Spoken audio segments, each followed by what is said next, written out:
ಸ್ನೇಹಿತರೆ, ಚರಿತ್ರೆ ಮತ್ತೊಂದು ವಿಡಿಯೋಗೆ ನಿಮ್ಗೆಲ್ಲ ಪ್ರೀತಿಯ ಸ್ವಾಗತ. ಎಲ್ಲದಕ್ಕೂ ಒಂದು ಮಿತಿ ಇದೆ. ಆ ಲಿಮಿಟ್ ಮೀರಿ ಹೋದ್ರೆ ಮುಂದೆ ಎಲ್ಲವೂ ನಮ್ಗೆ ಉಲ್ಟಾ ಹೊಡೆಯುತ್ತೆ. ಈಗ ಅಮೆರಿಕದ ವಿಷಯದಲ್ಲೂ ಅದೇ ಆಗಿದೆ. ಯಾವ ತೈಲದ ವಿಚಾರಕ್ಕೆ ಅಮೆರಿಕ ಭಾರತದಂತಹ ಅಪ್ಪಟ ಸ್ನೇಹಿತನನ್ನ ಎದುರು ಹಾಕೊಳ್ತೋ, ಯಾವ ತೈಲದ ವಿಚಾರವನ್ನ ಇಟ್ಕೊಂಡು ಅಮೆರಿಕ ಭಾರತದ ಮೇಲೆ ಇಲ್ಲ ಸಲ್ಲದ ತೆರಿಗೆ ಹಾಕ್ತೋ, ಈಗ ಅದೇ ತೈಲದ ವಿಚಾರಕ್ಕಾಗಿ ಅಮೆರಿಕ ಭಾರತದ ಕಾಲು ಹಿಡಿಯೋದಕ್ಕೆ ಬರ್ತಾ ಇದೆ. ಇಲ್ಲಿವರೆಗೆ ಭಾರತಕ್ಕೆ ಧಮಕಿ ಆಗ್ತಾ ಇದ್ದ ಅಮೆರಿಕ ಈಗ ಭಾರತದ ಬಳಿ ಬೇಡಿಕೊಳ್ತಾ ಇದೆ. ಇನ್ನಾದ್ರೂ ರಷ್ಯಾದಿಂದ ತೆಗೆದುಕೊಳ್ತಾ ಇರುವ ತೈಲವನ್ನ ನಿಲ್ಲಿಸಿ ವೆನಿಜುವೆಲಾದಿಂದ ತೈಲವನ್ನ ಖರೀದಿ ಮಾಡಿ ಅಂತ ಅಮೆರಿಕ ಭಾರತವನ್ನ ಪರಿಪರಿಯಾಗಿ ಕೇಳಿಕೊಳ್ತಾ ಇದೆ. ಪ್ಲೀಸ್ ಪ್ಲೀಸ್ ಅಂತ ಭಾರತವನ್ನ ನೈಸ್ ಮಾಡ್ತಾ ಇದೆ ಅಮೆರಿಕ. ವೆನಿಜುವೆಲಾದ ಮೇಲೆ ಅಮೆರಿಕ ಈಗ ಯಾವ ರೀತಿ ಕಂಟ್ರೋಲ್ ಹೊಂದಿದೆ ಅನ್ನೋದು ನಿಮ್ಗೆಲ್ಲ ಗೊತ್ತಿರಬಹುದು. ವೆನಿಜುವೆಲಾ ಅಧ್ಯಕ್ಷರನ್ನ ಅರೆಸ್ಟ್ ಮಾಡಿ ತನ್ನ ದೇಶದಲ್ಲಿ ಇಟ್ಕೊಂಡಿರುವ ಅಮೆರಿಕ ಸದ್ಯ ವೆನಿಜುವೆಲಾದ ತೈಲ ಮಾರ್ಕೆಟ್ ಅನ್ನ ನೋಡಿಕೊಳ್ತಾ ಇದೆ.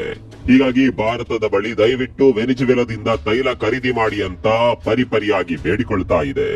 ಈಗಿನ ಅಮೆರಿಕದ ವರ್ತನೆ ನೋಡಿದ್ರೆ ನೀನಾ ಅಮೆರಿಕ ಅಂತ ಅನ್ಸ್ಬಿಡುತ್ತೆ.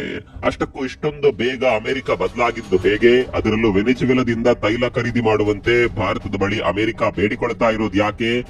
ಭಾರತ ವೆನಿಜುವೆಲಾದಿಂದ ತೈಲ ಖರೀದಿ ಮಾಡಿದ್ರೆ ಅಮೆರಿಕಕ್ಕೇನು ಲಾಭ? ಎಲ್ಲದಕ್ಕಿಂತ ಹೆಚ್ಚಾಗಿ ಅಮೆರಿಕ ಈ ರೀತಿಯಾಗಿ ಬದಲಾಗಿದ್ದು ಹೇಗೆ? ಎಲ್ಲವನ್ನ ಡೀಟೇಲ್ ಆಗಿ ತೋರಿಸ್ತೀವಿ ನೋಡಿ.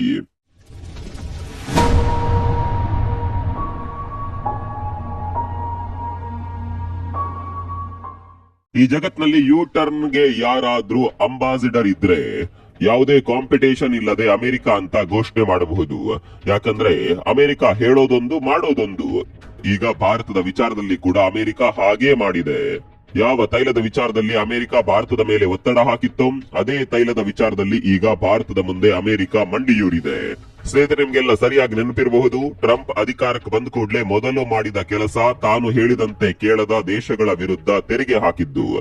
ಅದರಲ್ಲೂ ಭಾರತದ ಮೇಲೆ ಸ್ನೇಹಿತ ಅಂತಾನೆ ಬೆನ್ನಿಗೆ ಚೂರಿ ಹಾಕಿತ್ತು ಅಮೆರಿಕ. ಭಾರತ ರಷ್ಯಾದಿಂದ ತೈಲ ಖರೀದಿ ಮಾಡ್ತಾ ಇದೆ. ಇದರಿಂದ ಉಕ್ರೇನ್ ವಿರುದ್ಧದ ಯುದ್ಧಕ್ಕೆ ಭಾರತ ಫಂಡಿಂಗ್ ಮಾಡಿದ ರೀತಿಯಾಗುತ್ತೆ. ಹೀಗಾಗಿ ನಾವು ಭಾರತದ ಮೇಲೆ ತೆರಿಗೆ ಹಾಕ್ತೇವೆ ಅಂತ ಟ್ರಂಪ್ ಘೋಷಣೆ ಮಾಡಿದ್ರು. ಆರಂಭದಲ್ಲಿ 25% ತೆರಿಗೆ ಹಾಕಿ ಭಾರತವನ್ನ ಬೆದರಿಸುವ ಪ್ರಯತ್ನವನ್ನ ಟ್ರಂಪ್ ಮಾಡಿದ್ರು. ಭಾರತ ಅಮೆರಿಕದ ತೆರಿಗೆಗೆ ಹೆದರಿ ರಷ್ಯಾದಿಂದ ತೈಲ ಖರೀದಿ ಮಾಡೋದನ್ನ ನಿಲ್ಲಿಸುತ್ತೆ ಅಂತ ಅಮೆರಿಕ ಅಂದುಕೊಂಡಿತ್ತು. ಆದರೆ ಭಾರತ ಮಾತ್ರ ಯಾವುದಕ್ಕೂ ಹೆದರದೆ ರಷ್ಯಾದಿಂದ ತೈಲ ಖರೀದಿ ಮಾಡೋದನ್ನ ಮುಂದುವರಿಸುತ್ತೆ. ಅತ್ತ ರಷ್ಯಾ ಕೂಡ ಭಾರತಕ್ಕೆ ಮತ್ತಷ್ಟು ರಿಯಾಯಿತಿ ದರದಲ್ಲಿ ತೈಲ ಮಾರಾಟ ಮಾಡೋದಕ್ಕೆ ಶುರು ಮಾಡಿತು. ಹೀಗೆ ಭಾರತ ಯಾವಾಗ ಬಗ್ಗೋದಿಲ್ಲ ಅನ್ನೋದು ಗೊತ್ತಾಯ್ತು, ಅಲ್ಲಿಗೆ ಟ್ರಂಪ್ ತೆರಿಗೆಯನ್ನ ಮತ್ತಷ್ಟು ಹೆಚ್ಚಳ ಮಾಡ್ತಾರೆ. ಜಗತ್ನಲ್ಲಿ ಯಾರಿಗೂ ಹಾಕದಷ್ಟು ಪ್ರಮಾಣದಲ್ಲಿ ತೆರಿಗೆ ಹಾಕ್ತಾರೆ. ಮುಂದೆ ಏನೆಲ್ಲ ಆಯ್ತು ಅನ್ನೋದು ನಿಮ್ಗೆಲ್ಲ ಚೆನ್ನಾಗಿಯೇ ಗೊತ್ತಿದೆ. ಹೀಗೆ ತೈಲದ ವಿಚಾರದಲ್ಲಿ ಬರೀ ಧಮಕಿಯನ್ನೇ ಹಾಕ್ತಾ ಇದ್ದ ಅಮೆರಿಕ ಈಗ ಇದೇ ಮೊದಲ ಬಾರಿಗೆ ಭಾರತದ ಬಳಿ ರಿಕ್ವೆಸ್ಟ್ ಮಾಡ್ತಾ ಇದೆ, ಭಾರತದ ಬಳಿ ಬೇಡಿಕೊಳ್ತಾ ಇದೆ. ಇಲ್ಲಿ ಒಂದು ವಿಚಾರ ನಿಮ್ಗೆ ಅರ್ಥವಾಗ್ಲಿಕ್ಕಿಲ್ಲ. ಅರೆ, ವೆನಿಜುವೆಲಾದಿಂದ ತೈಲ ಖರೀದಿ ಮಾಡೋದಕ್ಕೆ ಅಮೆರಿಕ ಯಾಕೆ ಬೇಡಿಕೊಳ್ಬೇಕು? ವೆನಿಜುವೆಲಾ ಅಮೆರಿಕಕ್ಕೆ ಸಂಬಂಧಪಟ್ಟ ರಾಜ್ಯ ಅಲ್ಲ, ಅದೊಂದು ಸ್ವತಂತ್ರ ದೇಶ. ಹೀಗಿರುವಾಗ ವೆನಿಜುವೆಲಾದಿಂದ ತೈಲ ಖರೀದಿ ಮಾಡಿ ಅಂತ ಅಮೆರಿಕ ಹೇಳ್ತಿರೋದ್ ಯಾಕೆ? ಇದಕ್ಕೆ ಅರ್ಥ ಇದೆಯಾ ಅಂತ ನೀವು ಕೇಳಬಹುದು.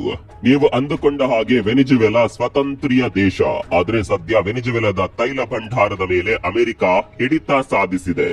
ಇದೇ ತೈಲದ ಕಾರಣಕ್ಕಾಗಿ ಅಮೆರಿಕ ವೆನಿಜುವೆಲಾದ ಅಧ್ಯಕ್ಷನನ್ನ ಸೆರೆ ಹಿಡಿದು ತನ್ನ ದೇಶದಲ್ಲಿ ಇಟ್ಕೊಂಡಿದೆ. ಈಗ ಅಧಿಕಾರದಲ್ಲಿರುವ ವೆನಿಜುವೆಲಾದ ಅಧ್ಯಕ್ಷೆ ಅಮೆರಿಕದ ಕೈಗೊಂಬೆ ರೀತಿ ಕೆಲಸ ಮಾಡ್ತಾರೆ ಅನ್ನುವ ಮಾತುಗಳಿದೆ. ಸ್ನೇಹಿತರೆ, ನಿಮಗೆ ಗೊತ್ತಿರಲಿ, ಜಗತ್ತಿನಲ್ಲಿ ಅತಿ ಹೆಚ್ಚು ತೈಲ ಸಂಪತ್ತು ಹೊಂದಿರುವ ದೇಶ ವೆನಿಜುವೆಲಾ. ಸೌದಿಗಿಂತಲೂ ಹೆಚ್ಚಿನ ಪ್ರಮಾಣದಲ್ಲಿ ಇಲ್ಲಿ ತೈಲವಿದೆ. ಆದ್ರೆ ಯಾವ ತೈಲ ಸಂಪತ್ತು ಈ ದೇಶಕ್ಕೆ ವರವಾಗಬೇಕಿತ್ತೋ ಅದೇ ತೈಲ ಸಂಪತ್ತು ವೆನಿಜುವೆಲಾ ದೇಶಕ್ಕೆ ಶಾಪವಾಗಿ ಪರಿಣಮಿಸಿದೆ. ಅಮೆರಿಕಾಗೆ ತನ್ನಿಂದ ಯಾರು ಕೂಡ ಮುಂದೆ ಹೋಗಬಾರದು ಅನ್ನುವ ದುಷ್ಟ ಬುದ್ಧಿ ಇದೆ. ವೆನಿಜುವೆಲಾ ತನ್ನ ತೈಲ ಸಾಮ್ರಾಜ್ಯದಿಂದಲೇ ಶ್ರೀಮಂತ ದೇಶವಾಗುತ್ತೆ ಅನ್ನೋದು ಅಮೆರಿಕ ಕ್ಲಿಯರ್ ಆಗಿ ಗೊತ್ತಿತ್ತು. ಆದ್ರೆ ಅದಕ್ಕೆ ಅಮೆರಿಕ ಅವಕಾಶ ಮಾಡಿಕೊಡೋದಿಲ್ಲ. ವೆನಿಜುವೆಲಾದ ಮೇಲೆ ನಿರ್ಬಂಧ ಹೇರಿ ವೆನಿಜುವೆಲಾದಿಂದ ಯಾರು ಕೂಡ ತೈಲ ಖರೀದಿ ಮಾಡದಂತೆ ಅಮೆರಿಕ ಘೋಷಣೆ ಮಾಡಿತ್ತು. ಒಂದು 10 ವರ್ಷದ ಹಿಂದೆ ಅಮೆರಿಕ ಹೇಳಿದಂತೆ ಇಡೀ ಜಗತ್ತು ಕೇಳ್ತಾ ಇತ್ತು ಅನ್ನೋದಕ್ಕಿಂತ ಕೇಳಲೇಬೇಕಾದಂತಹ ಅನಿವಾರ್ಯ ಸ್ಥಿತಿ ಇತ್ತು. ಅಮೆರಿಕ ನಿರ್ಬಂಧ ಹಾಕಿದ್ರಿಂದ ಭಾರತ ಸೇರಿದಂತೆ ಉಳಿದ ದೇಶಗಳು ವೆನಿಜುವೆಲಾದಿಂದ ತೈಲ ಖರೀದಿ ಮಾಡೋದನ್ನ ನಿಲ್ಲಿಸಿಬಿಡ್ತಾವೆ.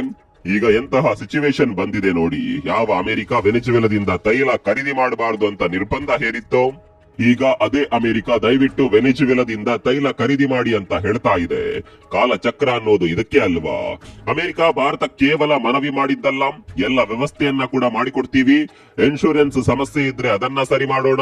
ಭಾರತದವರೆಗೆ ತೈಲ ಶಿಪ್ ಅನ್ನ ಯಾವುದೇ ತೊಂದರೆ ಇಲ್ಲದೆ ತಲುಪಿಸೋದು ನಮ್ಮ ಜವಾಬ್ದಾರಿ ಅಂತ ಅಮೆರಿಕ ಆಫರ್ ಗಳ ಮೇಲೆ ಆಫರ್ ಅನ್ನ ಭಾರತಕ್ಕೆ ಕೊಡ್ತಾ ಇದೆ. ಇಷ್ಟೆಲ್ಲ ಕೇಳಿದ ಮೇಲೆ ನಿಮ್ಗೆ ಮತ್ತಷ್ಟು ಕನ್ಫ್ಯೂಸ್ ಆಗಬಹುದು. ತೈಲ ವೆನಿಜುವೆಲಾ ದೇಶದ್ದು ತೆಗೆದುಕೊಳ್ಳೋದು ಭಾರತ. ಇದರಿಂದ ಅಮೆರಿಕಕ್ಕಾಗುವ ಲಾಭಗಳೇನು? ಲಾಭ ಇಲ್ಲದೆ ಅಮೆರಿಕ ಏನನ್ನ ಕೂಡ ಮಾಡೋದಿಲ್ಲ. ಸ್ನೇಹಿತರೆ, ನಿಮ್ಗೆಲ್ಲ ಗೊತ್ತಿರುವ ಹಾಗೆ ಅಮೆರಿಕ ವೆನಿಜುವೆಲಾದ ಅಧ್ಯಕ್ಷನನ್ನ ಅಮೆರಿಕಾದಲ್ಲಿ ಅರೆಸ್ಟ್ ಮಾಡಿ ಇಟ್ಕೊಂಡಿದೆ. ಸದ್ಯ ಅಲ್ಲಿ ಮಧ್ಯಂತರ ಸರ್ಕಾರ ಇದೆ, ಅದಕ್ಕೊಬ್ರು ಅಧ್ಯಕ್ಷೆ ಅಂತ ಇದ್ದಾರೆ. ಅಮೆರಿಕ ವೆನಿಜುವೆಲಾದ ಅಧ್ಯಕ್ಷನನ್ನ ಅರೆಸ್ಟ್ ಮಾಡೋದಕ್ಕೆ ಬೇರೆ ಬೇರೆ ಕಾರಣಗಳನ್ನ ಕೊಟ್ಟರು ಕೂಡ ಅದರ ಹಿಂದೆ ಇರುವುದು ತೈಲ ಅನ್ನೋದು ಎಲ್ರಿಗೂ ಗೊತ್ತಿತ್ತು. ಅಮೆರಿಕ ಪ್ಲಾನ್ ಮಾಡಿದ ರೀತಿ ವೆನಿಜುವೆಲಾದ ತೈಲ ನಿಕ್ಷೇಪಗಳ ಮೇಲೆ ಹಿಡಿತವನ್ನ ಕೂಡ ಸಾಧಿಸಿ ಆಯ್ತು. ಆದ್ರೆ ಮುಂದೆ ಅಮೆರಿಕ ಅಂದುಕೊಂಡಿದ್ದ ಆಗ್ಲೇ ಇಲ್ಲ. ವೆನಿಜುವೆಲಾದಲ್ಲಿ ತೈಲ ತೆಗೆಯೋದಕ್ಕೆ ಅಮೆರಿಕದ ಕಂಪನಿಗಳೇ ಹಿಂದೇಟು ಹಾಕಿಬಿಟ್ವು. ಅಮೆರಿಕದ ದೊಡ್ಡ ದೊಡ್ಡ ಕಂಪನಿಗಳೇ ನಾವು ವೆನಿಜುವೆಲಾದಲ್ಲಿ ತೈಲ ತೆಗೆಯೋದಿಲ್ಲ ಅಂತ ಕಡ್ಡಿ ಮುರಿದಂತೆ ಹೇಳಿಬಿಟ್ವು. ಇದಕ್ಕೆ ಕಾರಣ ಕೂಡ ಇದೆ. ನಾವು ಹಿಂದೊಮ್ಮೆ ವೆನಿಜುವೆಲಾದ ತೈಲದ ಕುರಿತು ವಿಡಿಯೋ ಮಾಡುವಾಗ ಒಂದು ವಿಚಾರದ ಬಗ್ಗೆ ಹೇಳಿದ್ವಿ. ವೆನಿಜುವೆಲಾದಲ್ಲಿರುವ ತೈಲ ಸೌದಿಯಲ್ಲಿರುವ ತೈಲಕ್ಕಿಂತ ತುಂಬಾನೇ ಗಡಸಾಗಿದೆ. ಇದನ್ನ ಸಂಸ್ಕರಣೆ ಮಾಡೋದು ತುಂಬಾನೇ ಕಷ್ಟ. ಹೀಗಾಗಿ ವೆನಿಜುವೆಲಾದಲ್ಲಿ ತೈಲ ತೆಗೆಯೋದಕ್ಕೆ ತುಂಬಾನೇ ಖರ್ಚಾಗುತ್ತೆ. ಖರ್ಚು ಹೆಚ್ಚಾಗುತ್ತೆ ಅಂದ್ರೆ ಅಲ್ಲಿ ಲಾಭ ಕಡಿಮೆ ಇದೆ ಅಂತ ಅರ್ಥ. ಬೇರೆ ವಸ್ತುಗಳ ರೀತಿ ಖರ್ಚು ಹೆಚ್ಚಾಗಿದೆ ಅಂತ ಬೆಲೆ ಹೆಚ್ಚಳ ಮಾಡೋದಕ್ಕೆ ಸಾಧ್ಯವಿಲ್ಲ. ಮಾಡಿದ್ರೆ ಅದನ್ನ ತೆಗೆದುಕೊಳ್ಳುವವರು ಕೂಡ ಇಲ್ಲ. ಒಂದೇ ಮಾತಿನಲ್ಲಿ ಹೇಳಬೇಕು ಅಂದ್ರೆ ವೆನಿಜುವೆಲಾದಲ್ಲಿ ತೈಲ ತೆಗೆದ್ರೆ ಅದರಿಂದ ಲಾಭ ಸಿಗೋದು ಅಲ್ಪ ಪ್ರಮಾಣದಲ್ಲಿ ಮಾತ್ರ. ಹೀಗಾಗಿ ಯಾರು ಕೂಡ ವೆನಿಜುವೆಲಾದಲ್ಲಿ ತೈಲ ಹೊರತೆಗೆಯೋದಕ್ಕೆ ರೆಡಿ ಇಲ್ಲ. ಹೀಗಾಗಿ ಅಮೆರಿಕ ಅಂದುಕೊಂಡಿದ್ದೆಲ್ಲ ಉಲ್ಟಾ ಆಗಿದೆ. ಹೀಗೆ ಒಂದು ಕಡೆಯಲ್ಲಿ ತೈಲ ತೆಗೆಯುವವರು ಕೂಡ ಇಲ್ಲ, ಮತ್ತೊಂದು ಕಡೆಯಲ್ಲಿ ತೆಗೆದ ತೈಲವನ್ನ ಖರೀದಿ ಮಾಡುವವರು ಕೂಡ ಇಲ್ಲ ಎಂಬಂತಾಗಿದೆ.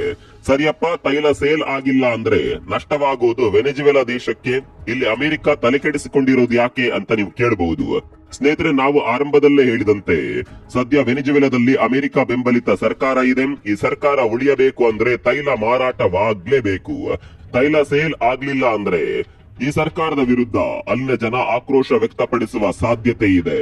ಜನರು ತಿರುಗಿ ಬಿದ್ರೆ ಅಮೆರಿಕ ಕಷ್ಟ ಇದೆ. ಹೀಗಾಗಿ ತನ್ನ ಕೈಯಲ್ಲಿರುವ ಸರ್ಕಾರವನ್ನ ಉಳಿಸ್ಕೊಳ್ಬೇಕು ಅಂದ್ರೆ ಅಮೆರಿಕ ಏನಾದ್ರೂ ಮಾಡ್ಲೇಬೇಕು. ಇದೇ ಕಾರಣಕ್ಕಾಗಿ ಈಗ ಅಮೆರಿಕ ಭಾರತದ ಬಳಿ ತೈಲ ಖರೀದಿ ಮಾಡುವಂತೆ ವಿನಂತಿ ಮಾಡಿಕೊಳ್ತಾ ಇದೆ.